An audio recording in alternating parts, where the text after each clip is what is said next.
First of all, I would like to offer my heartfelt thanks to the Afghanistan Institute of Strategic Studies for inviting me and my colleague in Aisa, Nearest South Asia Center for Strategic Studies in National Defense University in Washington, Professor Ian Todd, to participate in this important meeting.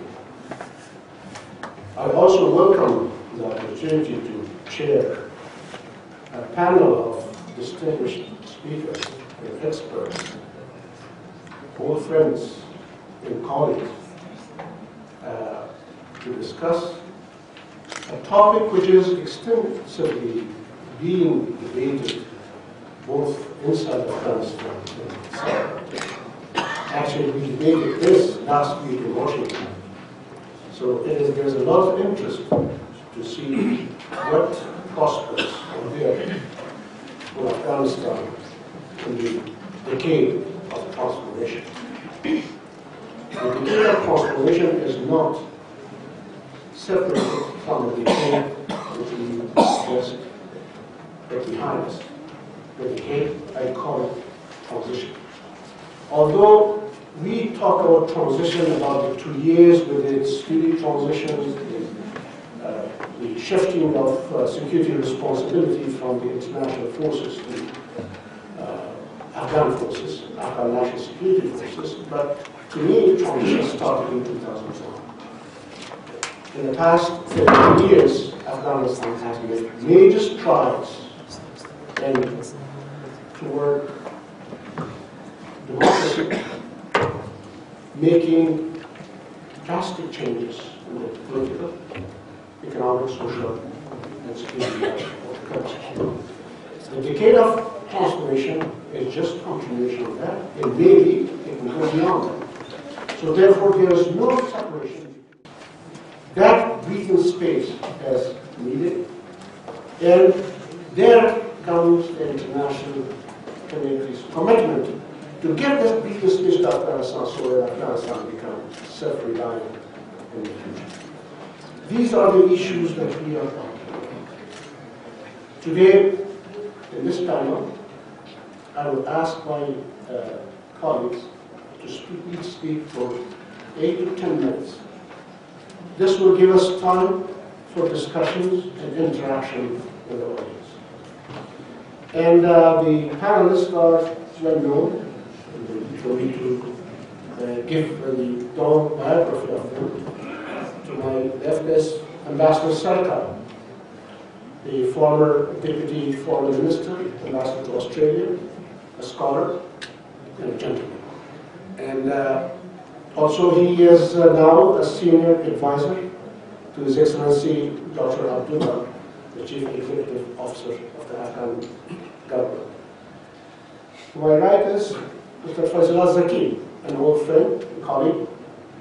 He is also senior advisor to His Excellency General Bashir Rustam, the first Vice President of Afghanistan, Islamic Republic of Afghanistan.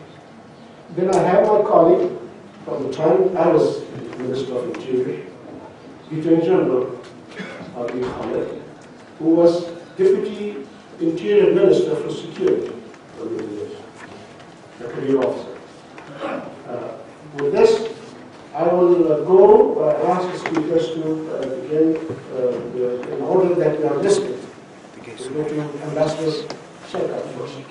So you have 8 to 10 minutes, and I am going to be brutal and enforce that.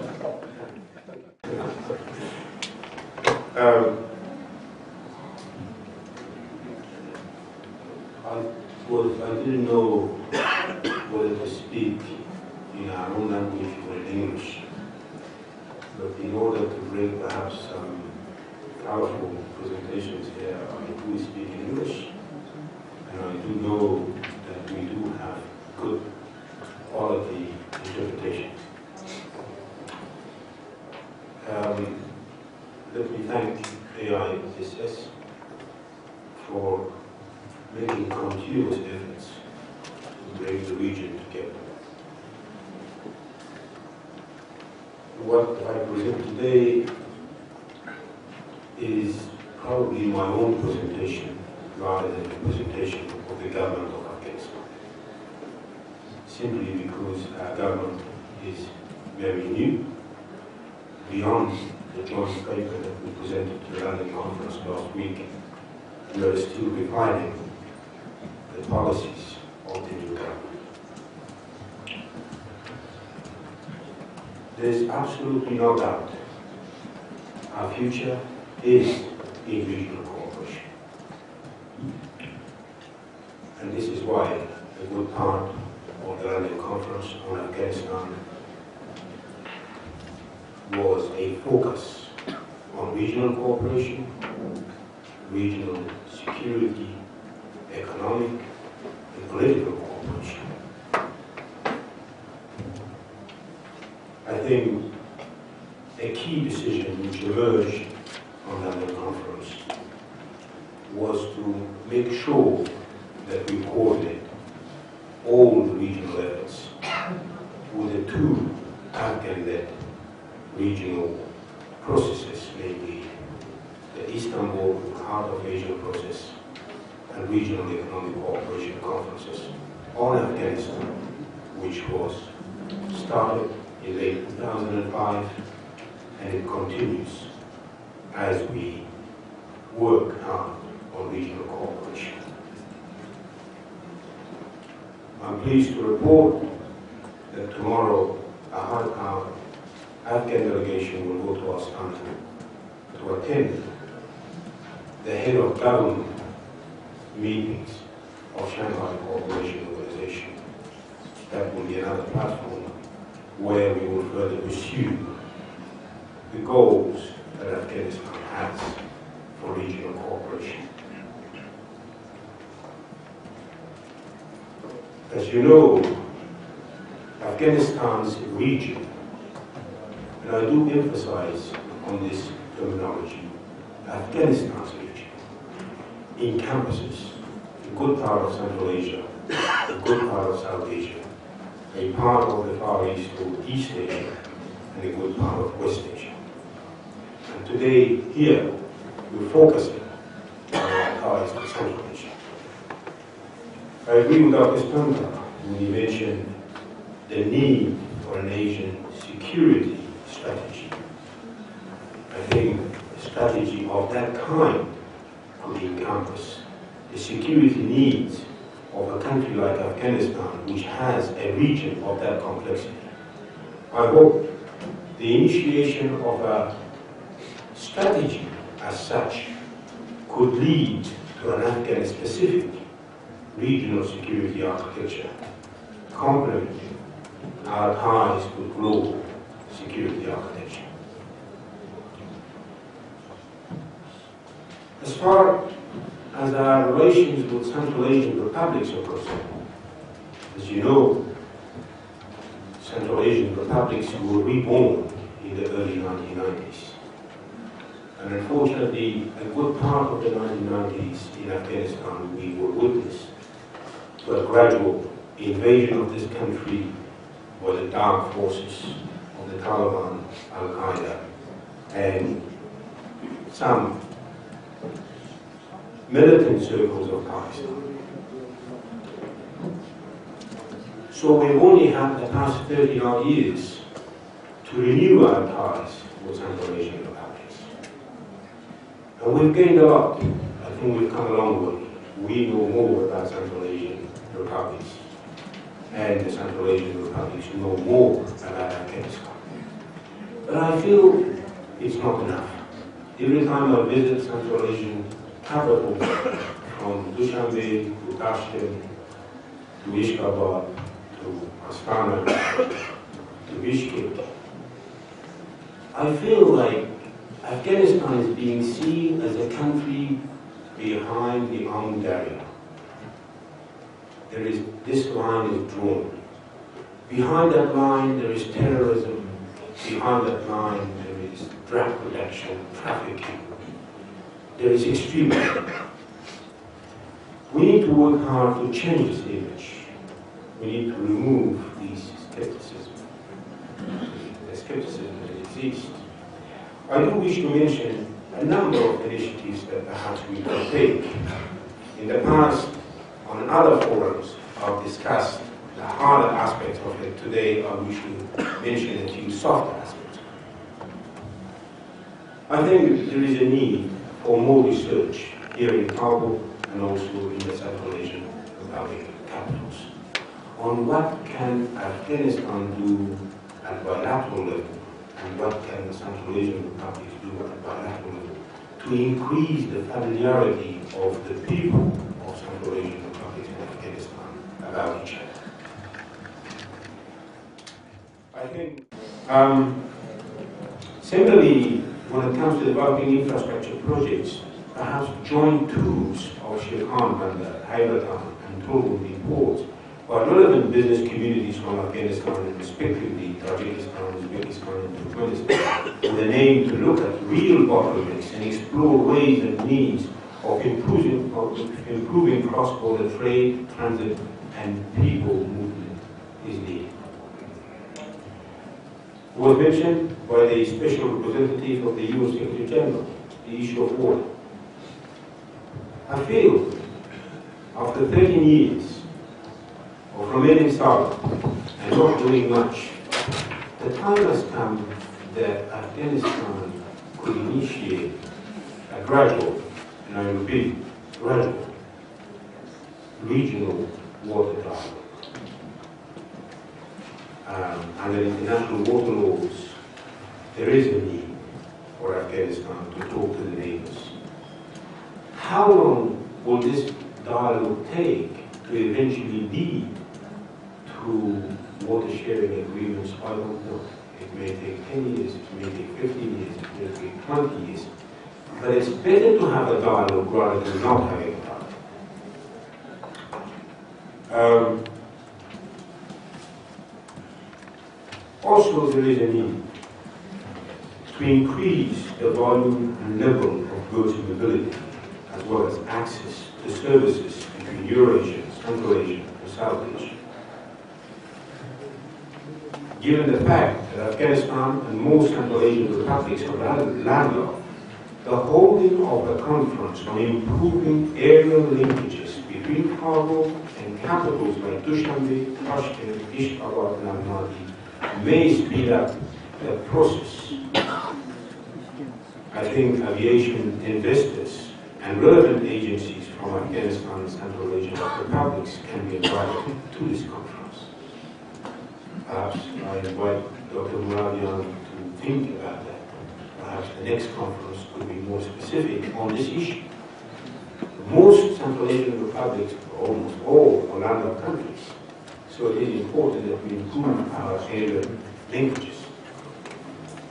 I think we're running out of time. While we do have the ambassadors of the friendly nations of Central Asia here, I think the missions, the embassies, and the consulates of Afghanistan in Central Asian republics, in the capitals of those countries, and in embassies and consulates of Central Asian republics in Afghanistan, being it in Kabul or in other provinces, they need to open up a little bit more. I was pleased the night before last night to see a good number of our civil society people and private sector people in the National Day celebration of Kazakhstan. Perhaps we need to do a little bit more.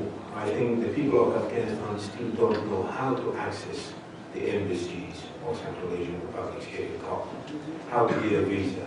I think we need to make it more friendly, and also it's our responsibility to make sure that our own Afghan missions in Central Asian republics, they open up a little bit, they become more friendly, they become more informative to the people of those countries. I think I'll stop with that. I have a few more points, but perhaps we could discuss that during the question and answer. Thank you.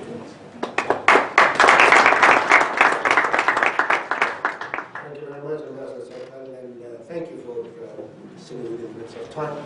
I know you have many other ideas, but we will have time. We will have time for discussion about them during the question and answer period. I'm going to give the floor to my good friend Fazillah Zaki. and he will speak for 8 to 10 minutes in the same way. Thank you very much, Dr. Sir. And it's a great honor seeing so many friends again in Kabul, and let me welcome you on my behalf. So I'd like to also extend my thanks to the organizers of this event. So the topic from my speech has strictly been the government of national unity, opportunities, and challenges. Considering the brutality promised by Dr. Jalali, I'll try to stick strictly with these issues, and by your permission, I'll express myself, which is my own opinions, in Persian. Bismillah ar-Rahman ar-Rahim. یک سوال جدی نزد عام مردم افغانستان خاصتا نسل جوان وجود دارد و او ایست.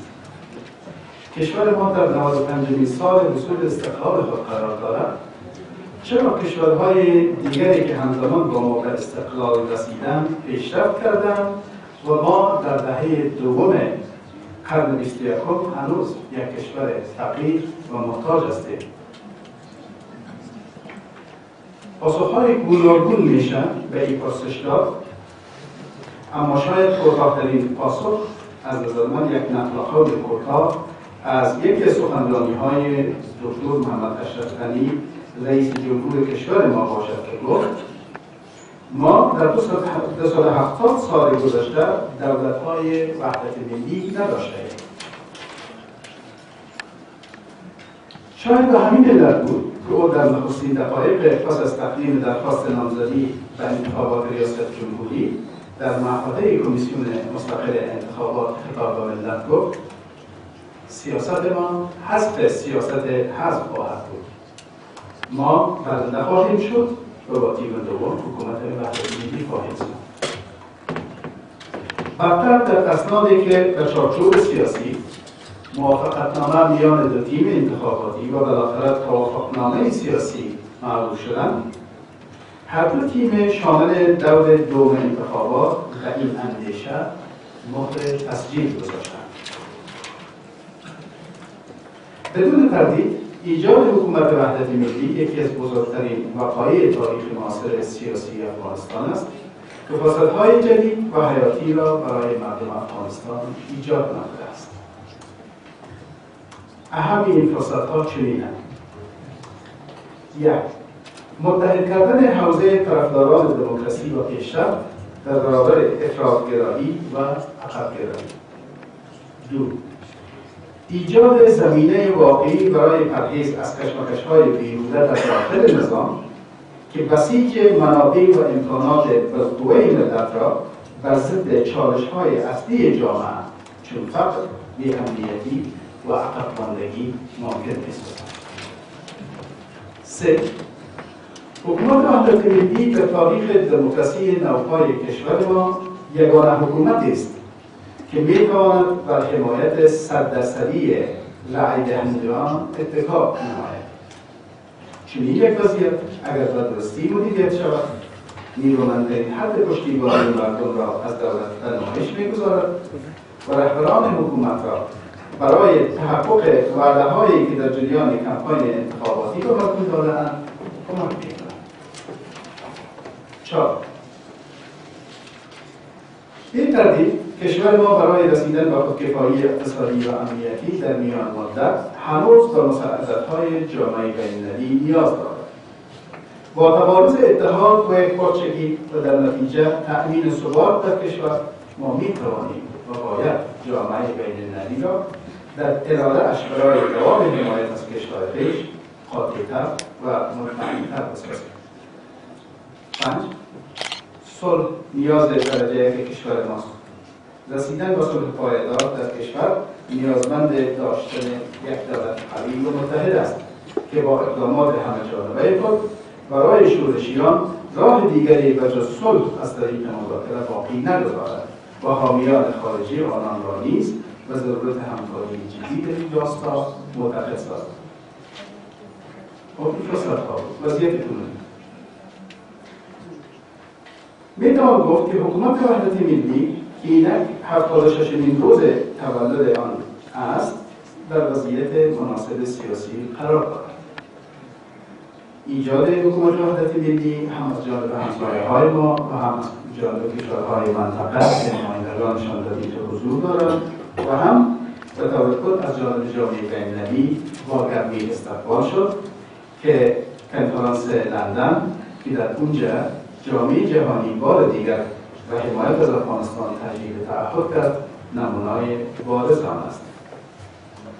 در سطح ملی هرچند مانند هر دموکراسی دیگر افکار عامه متأثر از سطح بلند توقعات است و خاصتا سطح بلند توقعات در زمینه بهبود وضعیت امنیتی اما به سبب یک اندازه ناراحتی ها میشه، اما در نهایت مردم از بنیان آمده حکومت وحدت ملی بسیار خوشنود هستند و به آینده امیدوار هستند. چالش ها هیچ پدیده جدید بدون مبارزه با مشکلات و چالش ها غالب شدن نمیتواند و بدون از این غلبه بقا داشته نمیتواند. حکومت وحدت ملی نیز از این قاعده مستثنا نیست. چالش های اصلی فراراه حکومت وحدت ملی کدام ها هستند؟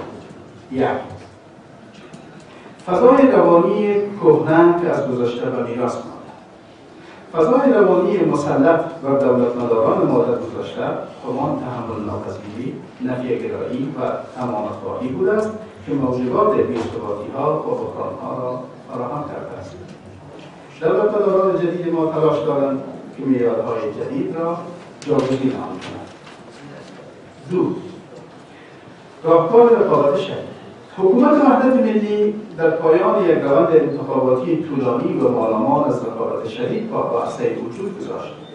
اینک باید به سرعت جامعه را قانع ساخت که دوران کمپاین در رقابت به پایان رسیده است و برای غلبه بر چالش‌های متعدد ملی و نجات کشور از وضعیت نابسامان اقتصادی، امنیتی و سیاسی همه ما متحدان یکدیگر هستیم. 3. مدیریت توقعات. طرفداران هر یک از تیم‌های انتخاباتی در دوره اول و طرفداران دو تیم باقی پاکستانیان امتیاز می‌گیرند، ولی ملت 180 میلیونی پاکستان در رنج است، در بحران است، در بحران اقتصادی و فقر است، در قدر نیست و رنجشان کمتر از رنج ما نیستند. لذا برادری منطقه‌ای، همکاری منطقه‌ای یک ضرورت حیاتی برای افغانستان و برای منطقه ماست و ما افغانستان باید موقعیت خود درک کنیم که ما در وسط منطقه وسیع قرار داریم.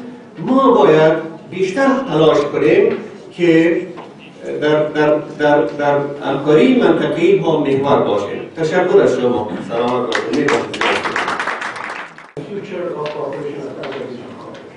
In Afghanistan, if Afghanistan wants to stabilize itself and become self-reliant, I think it is through regional cooperation. However, to key this issue with the decade of transformation, we have first to remove this notion of hedging Afghanistan. The uncertainty in Afghanistan drive them toward a hedging move.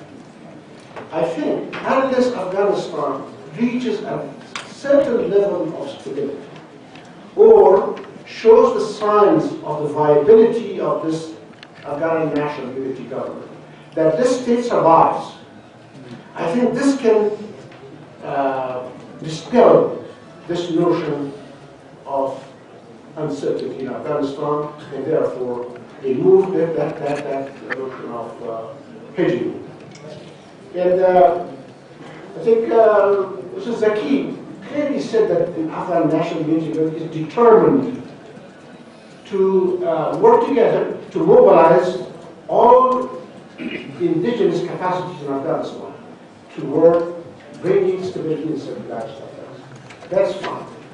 However, the major challenge for the national unity government in Afghanistan is to manage the competing demands of maintaining unity and becoming effective government.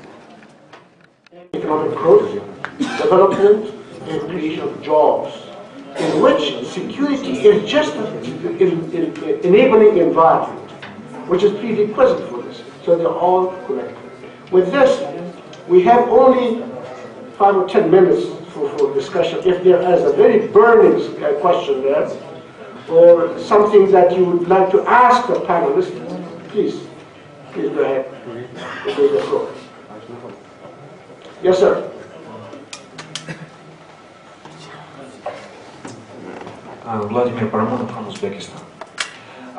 First of all, I would like to welcome this session and speakers, and thank you very much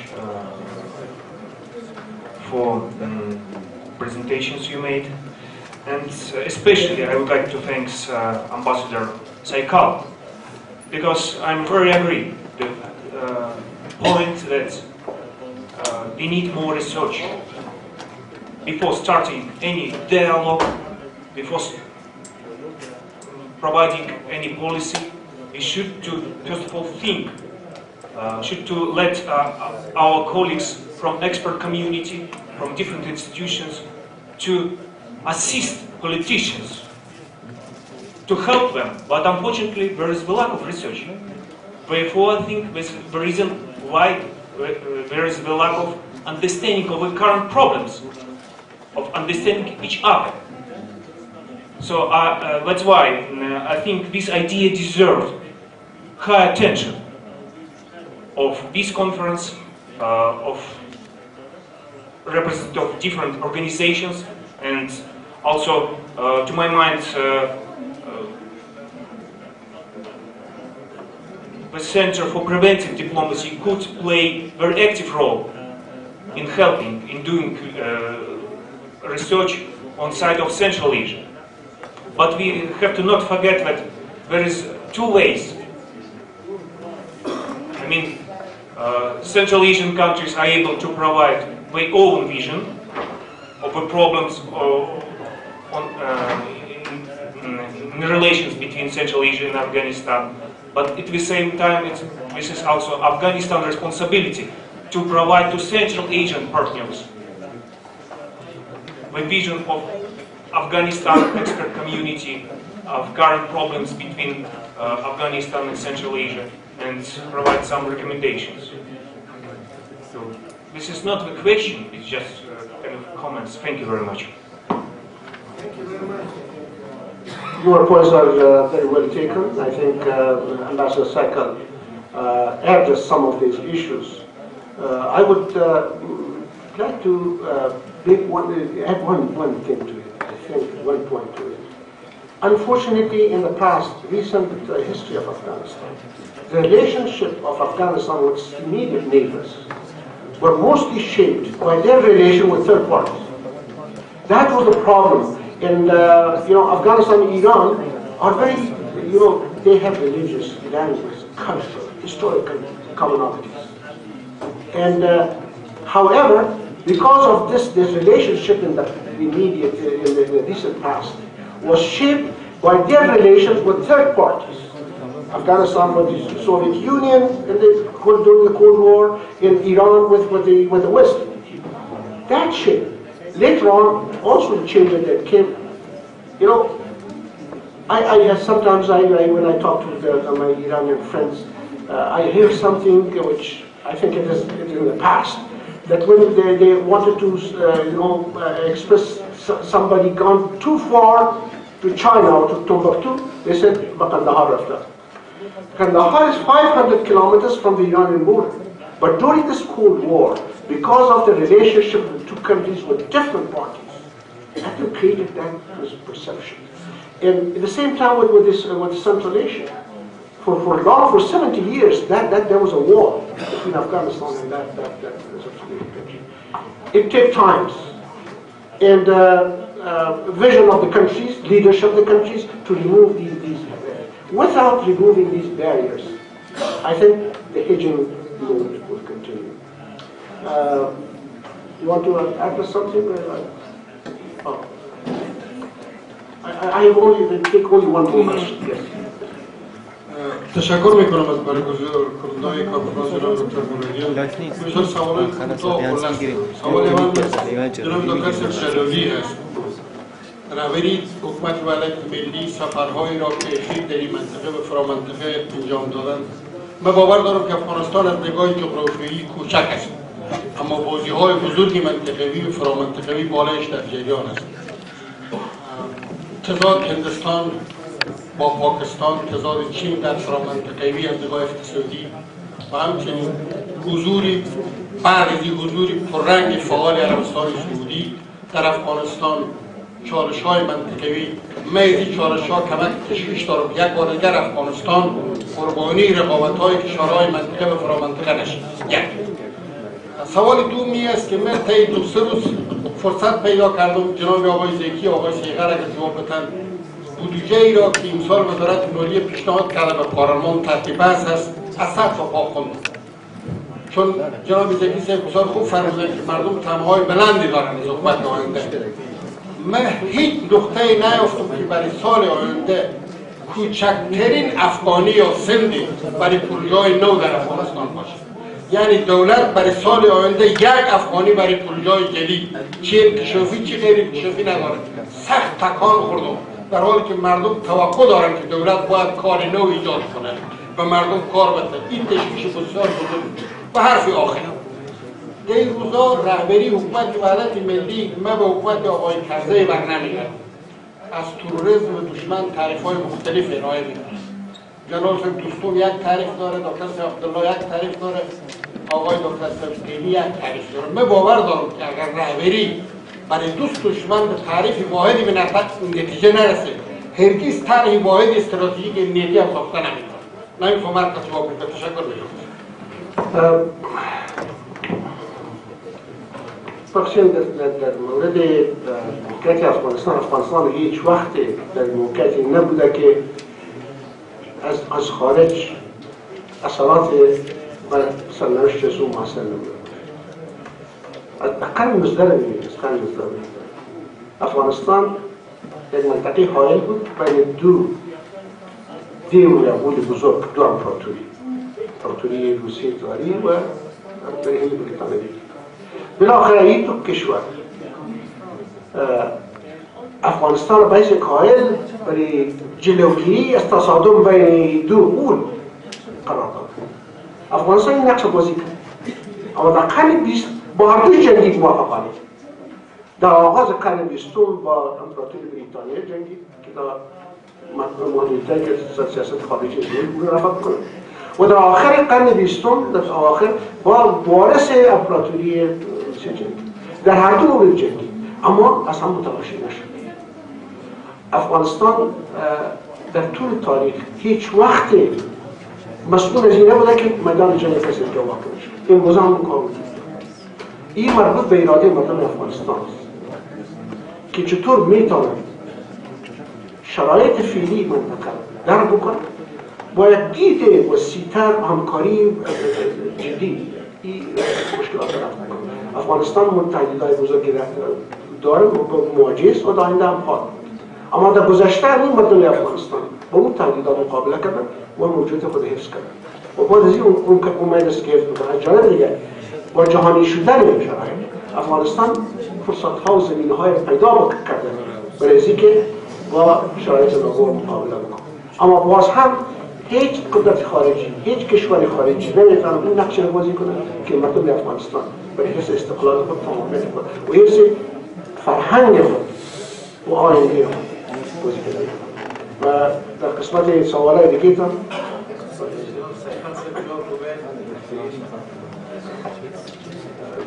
جناب سیدی صاحب تشکر.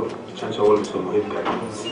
در قسمت که چرا بودجه اختصاص داده نشده برای پروژه‌های بزرگ انکشافی و سال‌های فکر می‌کنم این قابل پیش‌بینی. این پیش‌بینی می‌شد که با خروج نیروهای خارجی از افغانستان اقتصاد جنگ چند بشه. شما معلوم است که در سال 2011-2012 در جنگ افغانستان مصرف شده حدود 110 تا 120 میلیارد دلار. حال وقتی نیروهای خارجی او ارزی 120 میلیارد دلار یک پیشنهاد کوچکش کافی بود که جی دی پی افغانستان را تغییر بده و تغییرات در زندگی بده. حال که نیروهای خارجی از افغانستان بیرون میشه، این طبیعی است که اقتصاد جنگ کوچک بشه. از 110 میلیارد دلار پایین میاد، امکان داره به 10 امکان داره به 5. از طرف دیگر وقتی که نیروهای خارجی از افغانستان خارج میشه طبیعی است که کمک‌های خارجی، کمک‌های انکشافی خارجی هم تا اندازه‌ای را کم میشه. خبر خوش همی است که تازه در کنفرانس لندن یک تایید مجدد شد سر تعهداتی که در توکیو داده شده به افغانستان که انشاءالله ادامه خواهد داشت تا ختم 2015 و ترتیب زود الی 2017 هم کوشش خواهد شد که نیازمندی‌های پولی افغانستان رفع شود از طرف جامعه جهانی. اما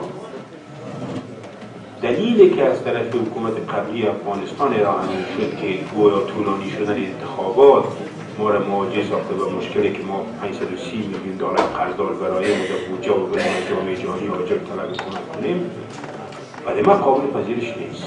انتخابات افغانستان قابل پیش بینی بود. کلگی میفهمید که در سال 2014 ما یک انتخابات داریم و کلگی میفهمید که این انتخابات به 2 در خواهد رسید. این میفهمید قابل پیش بینی بود. چرا ما پیش بینی کردن نداشتیم؟ قابل پیش بینی بود وقتی که سر انتقال امنیتی کار میکردیم، سر انتقال سیاسی کار میکردیم، چرا بالای انتقال اقتصادی توجه نکردیم؟ چرا در ختم 2010 وقتی رفتیم در لیسبون در همون روز اول ابعاد پیچیده انتقال بعد از که ما به جامعه جهانی تبدیل میکردیم؟ تنها مسئله امنیتی نبود. امنیت تحصیلات ناهموار خود همین نقصه اقتصاد افغانستان. تا اندازه کسانی باید جوابدeh باشند که چرا افغانستان به این حالت قرار گرفت و چرا حالا ما میریم به مورد به اصطلاح با austerity measures. من فکر میکنم که سال آینده اگر امکانات کمی داریم برای بودجه برای پروژه‌های انکشافی خود، یکی از وظایف کلیدی حکومت وحدت ملی خود بود که چطور در 5 سال آینده کمک‌ها را جلب کنه و توانمندی‌های خود افغانستان، تولید خود افغانستان چطور تقویت کنه که ما بتانیم عواید حلال نه از طریق عواید گمرکی که افغانستان تبدیل به یک کشور مصرفی، عواید سالم داشته باشیم برای بودجه ملی خود و کمک‌های جهانی هم ادامه خواهد داشت انشاءالله. من فکر می‌کنم در سال‌های بعدی ما چیزی خواهد داشتیم که توجه کنیم به پروژه‌های انکشافی خود.